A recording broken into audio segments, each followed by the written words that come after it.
Hello there, I am Link584, and welcome to Gaming Chat. Now, I have printed off a piece of paper here with some of my thoughts about a particular subject. So let me start by asking, have you ever heard of the White Bomber? Bomber Nebula? Planet Bomber? No? Well, have you heard of Bomberman? I'm sure you have. Now, thing is, Bomberman, he is known as the White Bomber. Okay, he is someone who lives in the galaxy of Bomber Nebula, and specifically on planet Bomber. Are you following here? I mean, I think there's a pretty standard theme that's going on here. Okay, well, a lot of you probably just think, Bomberman, he's the guy with the bombs. You go around, you have the little top-down game, you play up to 4 friends, boom, that's it. No. No. There is more. See, all this information I just read to you about where he lives and all this stuff, you know what? I find it to be important, and here is why. So those classic games with the, you get the 4 people, that's what some of you are playing even today. I mean, it's fun. Everyone could do it. I mean, it's one of the cleanest and most simple games that out there in terms of entertainment. Well, let me tell you a little something here. If you're like me, you've played or heard of games such as Bomberman 64, Bomberman Hero, Bomberman The Second Attack, and Bomberman Generations. Bomberman Act Zero can be discussed later. You know what? He has actually appeared, Bomberman, he has appeared in over 70 games, believe it or not. Now some of you may be thinking, well geez, Mario hasn't even appeared in over 70 games. You know what? Mario has actually appeared in, I think, like 200. Some of it's cameos, so on and so forth. But Bomberman, he's made his staple. He's made his thing with 70 games that he's appeared in. You know what? But the games I've listed, it's small in scale. The 5 that I just said beforehand, or 4. But these games that I said, Bomberman 64, etc., those are very memorable. Maybe not to you, but to me and many others out there. So, here's the thing. When we think of classic games, we usually first think of Mario, Zelda, Mega Man, Final Fantasy, Pac-Man, Donkey Kong, Pong, and many other titles. What about Bomberman? So if someone mentions Bomberman, everyone instantly knows who he is. Like, yeah, Bomberman, yeah, he's a classic too. But we always forget about him. We always seem to, he just fades out of our mind. Why? Why is he not as memorable? Well, you know what? It's weird, considering he's appeared in over 70 games and being one of the most successful characters in gaming history. And there are several games only released in Japan, but he has had many American appearances, such as in five Super Nintendo titles alone that were released year after year after year. 3 Nintendo 64 titles, 2 PlayStation 2 titles, 2 GameCube titles, and about 8 Game Boy to Game Boy Advance titles. And just as many DS titles, a couple of PSP titles, and even an iPhone game to top it all off. I mean, really, he's been everywhere. Well, that is a lot of games. When you think about it, that is a lot of games. And most of them just being enhanced versions of the classic. And a couple different types on the road, such as N64 games. It seems to be about 10 takes on the original game for every one different styled game. And it's those different styled games I want to talk about. Well, here's the thing. Remember, the question I'd like to raise here is why is Bomberman always buried in the back of gamers' minds? Why is it not up there with Mario and Zelda and Mega Man and Final Fantasy and all these other ones? Why is it? He's been around for just as long, and he's populated every video game system that's thrown his way. So why do we forget about him? I mean, I could just be alone on this boat, but I feel plenty of us forget about him. But we all recognize and know him. So why? Why is he buried? I mean, here's one of the things, okay? It's more of a mini-game, really, than anything that we all are familiar with. But he has the unique Nintendo 64 games. which I found very fun, I thought stayed true to the concept of Bomberman as a hero. So what it is in the classic games, it's, you know, you top down, y'all just go against each other, you know, try to be the last man standing. It's classic, it's simple. But you know what? There were a couple games that were different that like I said, I think stayed true. Well, here it is. In Bomberman Hero and Bomberman 64, The Second Attack, those are the two games that I personally played, those two. And I thought they were amazing.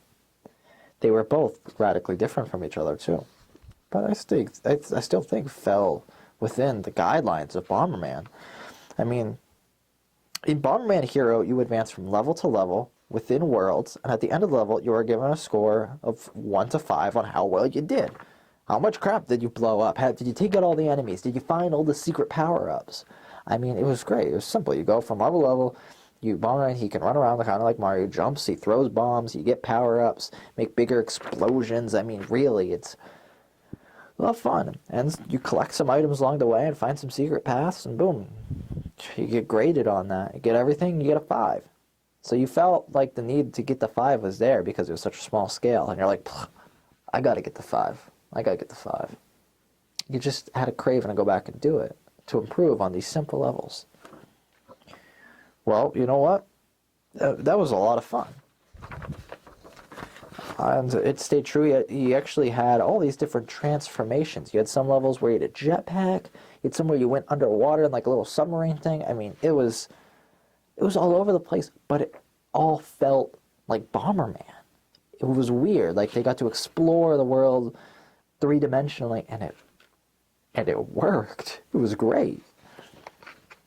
Bomberman 64, you can't jump. It's a different style, but same elements. You have power-ups. You actually have a sidekick in that named Pommy, or Pommy. I don't know how to say his name, but he's really cute and he's really cool. But you know what? The two, they're not connected. It's like Zelda. You don't have to play one to understand the other.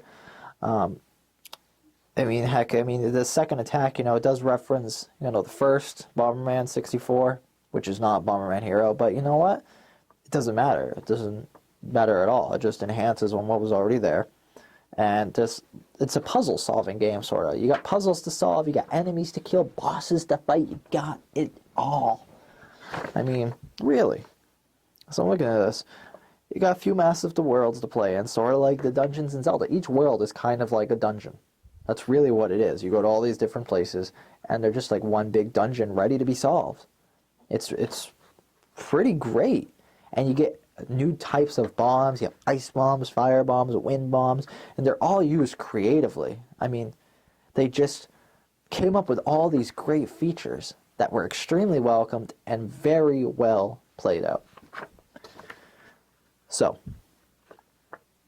sadly down the road, Bomberman Generations on the GameCube, it tried to provide these elements, like 8 years later, 7 years later, I don't know how many years later.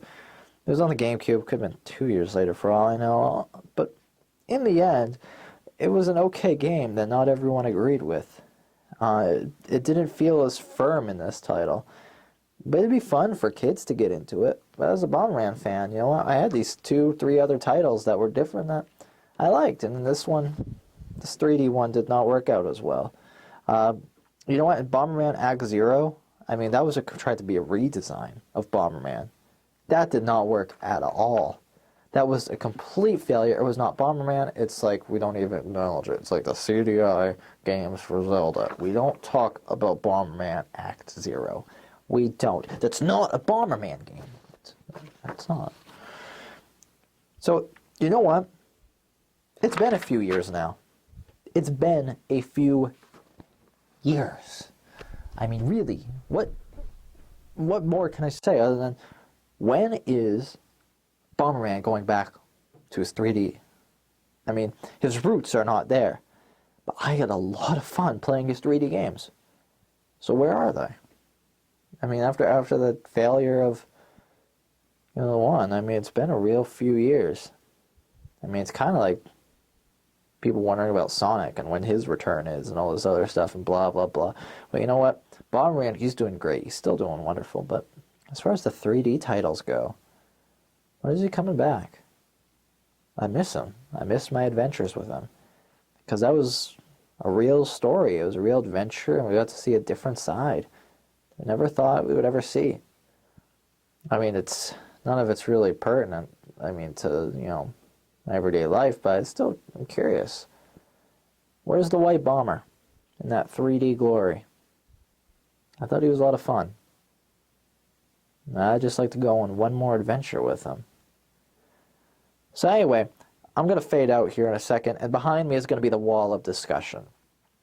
Now on this wall, you can leave comments and video responses, and I will be featuring on the wall some of the best comments and some of the best video responses on what the matter is with Bomberman, you know. The White Bomber, how do you feel about him? Why do you think we don't think about him as much? Is it because he's really more of a minigame than a game? But he's been around. And you know what? He's even had some successful 3D titles. I mean, at least 3 successful ones, for sure. I mean, we look at the series, you know, all the time. Like Devil May Cry, they earned their staple. I mean, after once he had 1, 2, and 3, it was like, whew, there we go. Bomberman, he's been around longer, and he had some great titles, but it's because he's not as mainstream anymore. Who knows? But I'd like to hear what you have to say. So I'm going to fade out here, but I am Link584, and you know what? This has been an interesting conversation.